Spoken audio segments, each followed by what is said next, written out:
Պարոն Գրիգորյան, ուժեղ Հայաստանը դիմել է կենտրոնական ընտրական հանձնաժողով պահանջելով անվավեր ճանաչել ընտրությունների արդյունքները։ Խնդրեմ ձեր մեկնաբանությունը։ Ուրեմն տեսեք, դե իրենք հասկացան, որ Հայաստանի Հանրապետության քաղաքացին իրենց մերժում է եւ իրենց չի ընտրում եւ բազմաթիվ ընտրակաշառների դեպքեր, ձայնագրություններ եւ այլն բացահայտվեցին, այն ժամանակ իրենք որևիցե բողոք չունեին ընտրությունների վերաբերյալ, ընտրությունների ընթացքի վերաբերյալ որևիցե բողոք դիմում չունեին, բայց հիմա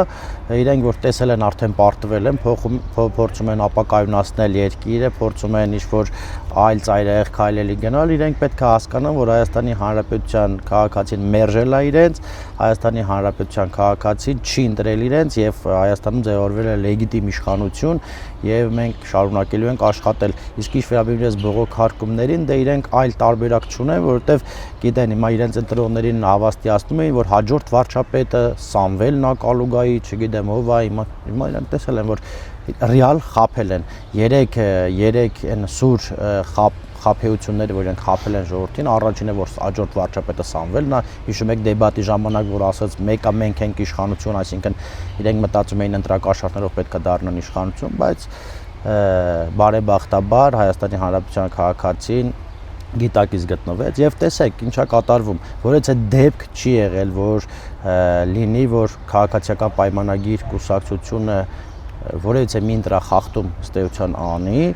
իսկ իրենց կողմից ընտրակաշառների դեպք է, չգիտեմ, մարդկանց գլուխով հաշվել, այնտեղ մարդկանց հայոյանքները, տարբեր ցակի վատ բառեր ասել եւ այլն եւ այլն։ Իսկ հիմա արդեն իրենք հոգեվարքի մեջ են, դե Կալուգայի Սամոն երևի ասել է ուր այն փողերը, գնացեք այն փողերն հետ բերեք, իրենք էլ այս միջոցներով փորձում են ապակայունացնել, բայց ընտրությունները եղել է, Հայաստանի Հանրապետության կառավարությունը, իշխանությունը լեգիտիմ ընտրվել է եւ շարունակելու է աշխատանքը անուն Հայաստանի Հանրապետության։ Ռոբերտ Քոչարյանի դաշինքն էլ պատրաստվում է դիմել սահմանադրական դատարան, նրանք 21 թվականին էլ դիմեցին, ինչ սպասել։ Տեսեք, դե իրենք չեն տեսել լեգիտիմ ընտրություններ իրեն ժամանակներում, դե մենք տեսանք նաև, որ օրինակ Գեղարքունիքի մարզում մի դպրոցի հատակի տակից հայտնվեց Կարեն Դեմիրճյանի ընտրված քվեաթերթիկները եւ այլն եւ հուսով եմ դրան կհետեւի իրավական գործընթաց, իրենք ամեն տարի դիմում են դե այդպես գործընթացա, որպեսզի փորձում են իրենց ընտրողների գոնե մի մասին համոզել, թե իբրև լավ չի եղել, իբրև ճնշումներ ա եղել, իբրև էս ա եղել, իբրև այն ա եղել, որպեսզի կարողանան արդարացնել իրենց քանի գնացող ցածրացող ռեյտինգը Հայաստանի Հանրապետությունում։ Ես նույնիսկ զարմացած եմ եւ չգիտեմ, միգուցե այս մասով էլ հետաքրքրվենք, թե ոնց այդքան ձայն հավաքեցին, որտեղ Հայաստանի Հանրապետության քաղաքացին, չգիտեմ, միգուցե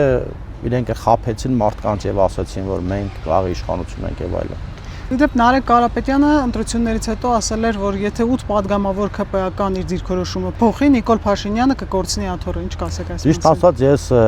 ուզում եմ փոքրիկ տղային հիասթափեցնել, ասել, որ լավ չի ճանաչում քաղաքացիական պայմանագիր կուսակցությունը, լավ չի պատկերացնում քաղաքացիական պայմանագիր խմբակցությունը, բայց օրինակ իմ մասով, եթե իրենք հանկարծ փորձեն որևիցե մեկը մոտիկանա նման հարցով, ես վստահաբար ասում եմ կմնան իրենք առանց ակաժների, քաղաքականապես իհարկե այս ամեն ինչը, բայց իրենք իմ կարծիքով, իմ գնահատականով, որ դա անհեթեթություն է, որովհետև քաղաքացիական պայմանագիր կուսակցությունը բազմիցս փորձությունների մեջով է անցել եւ մնացել է ոտքի վրա, մնացել է կանգուն վարչապետի թիկունքին եւ հիմա որևիցե բան չի կարող փոխել, ոմեն Ռուսաստանից եկած, չգիտեմ, մարդ ով կյանքում երբևէ քաղաքականության մեջ չի եղել, այն էլ 8 падգամավորի մասին է խոսում, 8 մարդկանց մասին, ովքեր անցել են բազմաթիվ ճարտարանքների միջով, մենք տեսել ենք պատերազմ, կովիդ եւ այլն եւ այլն։ Ուզում եմ իրեն ասել, որ մի խափի ընտրողներից, ինչպես խափել ես մինչև ընտրություններ եւ մի հույս տուր մարդկանց, որտեվ իր միանշանակ իր ասածը չի լինել։ Եվ աղմկում են ԲՀԿ-ականները, ինչ որ բողոքի ակցիաներ են անում, նրանց ներկայացուցիչ Արման Աբովյանն էլ հայտարարել է, որ Հայաստանում ձևավորվում է ավազակապետություն։ Ինչ կասեք։ Տեսեք, դե իրենց համար լեգիտիմ օրենքի սահմաններում իշխանությունները իրենց համար ավազակապետություն, իրենց համար լեգիտիմն է, որ աչուձախ կրակեն, չգիտեմ, մարդկանց նեղացնեն,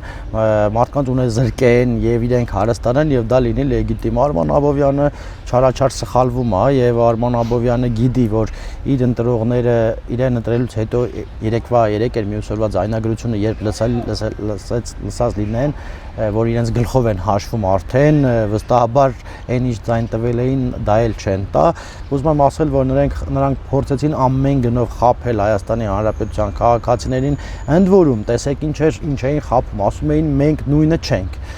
Տաշիր Սամո, Ռոբերտ Քոչարյան, Գագիկ Ծառուկյան, մենք նույնը չենք։ Հիմա մեկ էլ թերթերը գրում են միասնական ընդդիմություն, այսինքն իրենք այն ժամանակ խաբեցին ժողովրդից ձայն կորզեցին, հիմա ժողովրդի հետ երբ շփվում ես, խոսում ես, ասում ես տեսակ, որ իրենք նույնն էին, դե ասում էին ինչ իմանայինք, մեզ համոզում էին, որ իրենք նույնը չեն։ Իսկ Արման Աբովյանը դարերով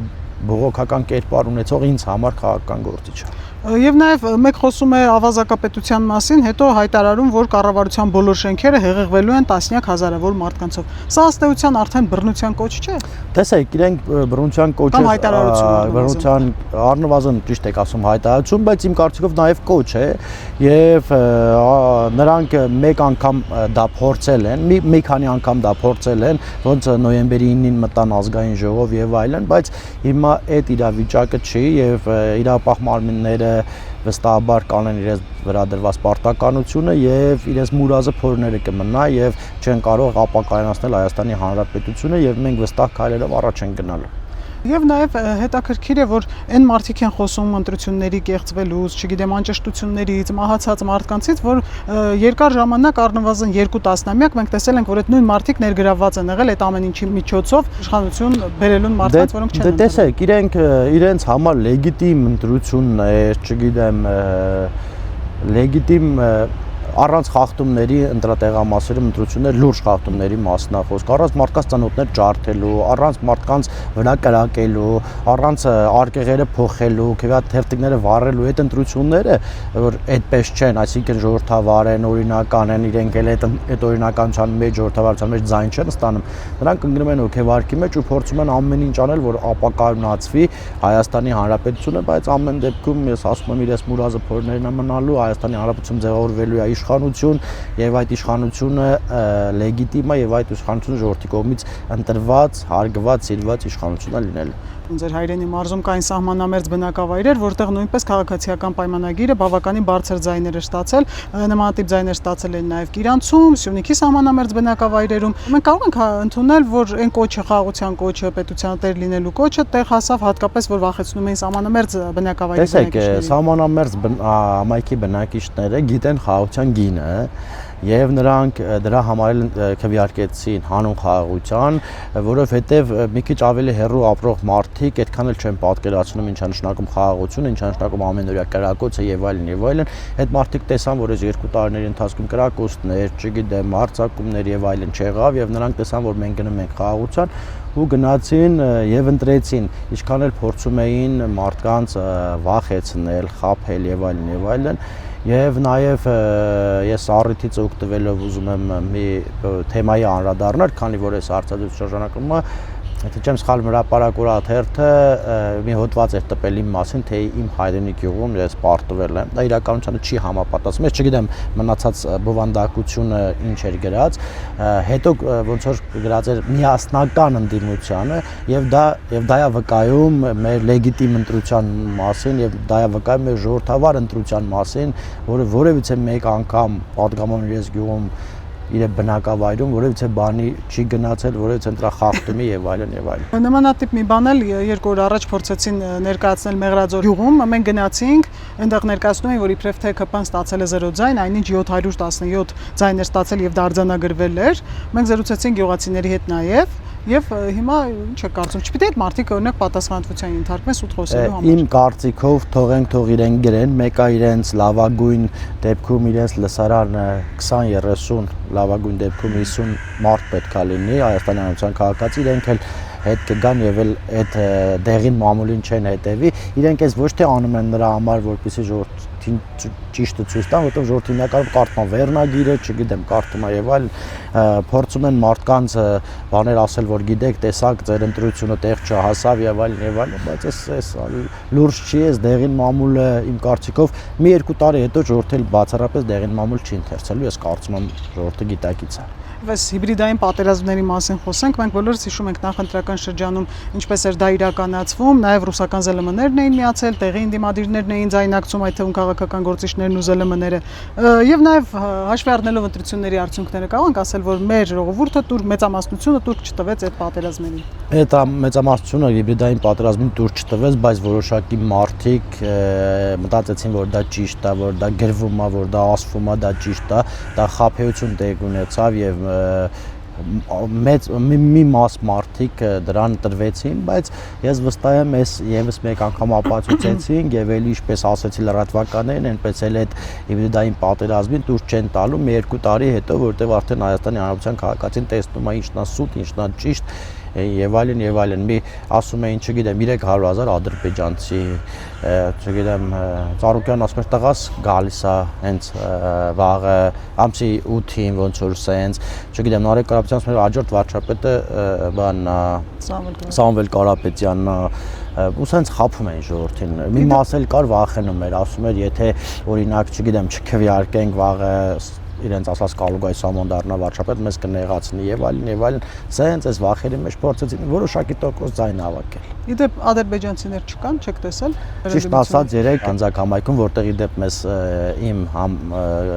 Գավառ Խոշասած համայնքի բնակավայրերից է գանձակ, որտեղ մեզ 71% ձայն են տվել, գնացել էի մի պապի կար, ասում էր, տղա ջան, այդ ադրբեջանցիք վերջ եկան, թե չեկան, ասում եմ, չգիտեմ, իրենց հարցրեք, ասում իրանք գնացել են, էլ հետ չեն գալու, որ հարցնենք։ Շնորհակալություն։ Ես եմ շնորհակալ։ Հավանիչ տեսանյութը եւ բաժանորդագրվիչ նորությունները բաց չթողնելու համար։